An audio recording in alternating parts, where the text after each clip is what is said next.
മൂവാറ്റുപുഴയിൽ വെച്ച് ഒരു വാദപ്രതിവാദം ഉണ്ടായപ്പോൾ അന്ന് നൗഷാദ് ചോദിക്കുകയുണ്ടായി, നിങ്ങളെ പുതിയ വാദപ്രകാരം അല്ലാഹു അല്ലാത്തവർ അഭൗതികമായി കഴിവുള്ളവരാണ് എന്നാണല്ലോ, എങ്കിൽ പിന്നെ നിങ്ങളെ വാദപ്രകാരം നിങ്ങൾ തന്നെ ശിർക്കിലാകുമല്ലോ എന്ന് ചോദിക്കുമ്പോൾ അവിടെ പ്രഖ്യാപിക്കേണ്ടി വന്നു, അല്ലാഹു അല്ലാത്തവർക്ക് അഭൗതികമായ കഴിവുണ്ടെന്ന് വിശ്വസിച്ചാൽ, അല്ലാഹു അല്ലാത്തവർ അഭൗതികമായി സഹായിക്കുമെന്ന് വിശ്വസിച്ചാൽ ശിർക്കാവുകയില്ല, തേടിയാലേ ശിർക്കാകൂ എന്ന ഒരു പുതിയ വാദവുമായി രംഗത്തിറങ്ങേണ്ടി വന്നു. അന്ന് മുസ്ലിയാക്കന്മാർ ചോദിച്ചു, എങ്കിൽ ഞങ്ങൾ ചോദിക്കട്ടെ, മുഹീദ്ദീൻ ശൈഖ് അഭൗതികമായി സഹായിക്കുമെന്ന് വിശ്വസിച്ചാൽ ശിർക്കാവില്ല എന്ന് നിങ്ങൾക്ക് ഇനി സമ്മതിച്ചുകൂടെ എന്ന് ചോദിക്കുമ്പോൾ ഒന്നും പറയാൻ കഴിയാതെ ഇളിഭ്യാവുകയാണ് ഉണ്ടായത്. ഈ പുതിയ വാദം സ്വീകരിച്ചപ്പോൾ അവർക്കും സംഭവിച്ചത് മറ്റുള്ളവർക്ക് സംഭവിച്ച അതേ അപകടങ്ങൾ തന്നെയായിരുന്നു. അവർക്ക് സംഭവിച്ച 10 കാര്യങ്ങളെ അതേ അർത്ഥത്തിൽ തന്നെ നമുക്ക് ഇവരിലും കാണാൻ കഴിയും. ഒന്നാമത്തെ അത് തന്നെയാണ്, അഥവാ ഒന്ന്, അല്ലാഹു അല്ലാത്തവർക്കും അഭൗതികമായ കഴിവുണ്ടെന്ന് വിശ്വസിക്കാം,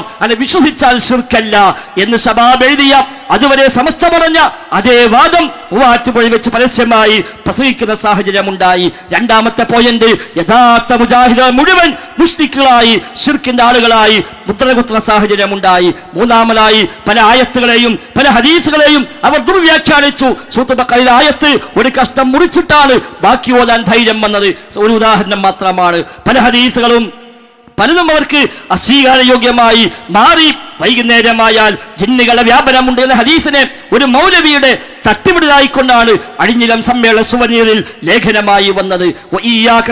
എന്ന ഫാത്തിഹയിലെ ഏറ്റവും മർമ്മപ്രധാനമായ തൗഹീദിന്റെ പ്രഖ്യാപനം, നിന്നോട് മാത്രം സഹായം തേടുന്നുവെന്ന ആ ആയത്തിൽ നിന്ന് മാത്രമല്ല എടുത്തൊഴിവാക്കി അള്ളാഹുവോടും തേടുന്നു, മനുഷ്യന്മാരും തേടുന്നു, മറ്റാരോടും തേടാൻ പറ്റില്ല എന്നേ ഉള്ളൂ എന്ന് മാത്രം ഒഴിവാക്കുന്ന സാഹചര്യം ഉണ്ടായി. ആറാമത്തെ പോയിന്റ്, പിശാചിനെ പേടിക്കേണ്ടതില്ല എന്ന ഒരു പുതിയ വാദം ഉന്നയിക്കപ്പെട്ടു.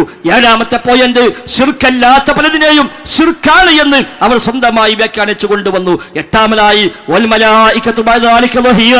ആ ആയത്തിന് നെല്ലിക്കുത്തി ഇസ്മായിൽ മുസ്ലിയാർ ഓതിയ അതേ അർത്ഥത്തെ അവർക്കും അംഗീകരിക്കേണ്ട സാഹചര്യം ഉണ്ടായി.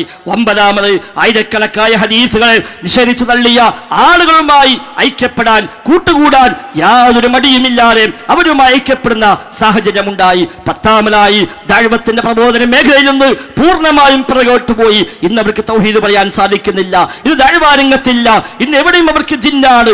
ഈ നാട് മുഴുവൻ ശിർക്കുമായി മുന്നോട്ട് പോകുമ്പോൾ മുദബ്ബിൽ ആലം കോഴിക്കോട്ടുകാർ തീരെഴുതി കൊടുക്കുമ്പോൾ അതിനെതിരെ യഥാർത്ഥ മുജാഹിദുകൾ തൗഹീദുമായി ഇറങ്ങിയാൽ, ആദർശ മുഖാമുഖമായി ഇറങ്ങിയാൽ, ആദർശ സമ്മേളനമായി ഇറങ്ങിയാൽ അവിടെയും വന്ന് പറയാൻ ഇവർക്കുള്ളതെന്ന് ജിന്ന് മാത്രമാണ്.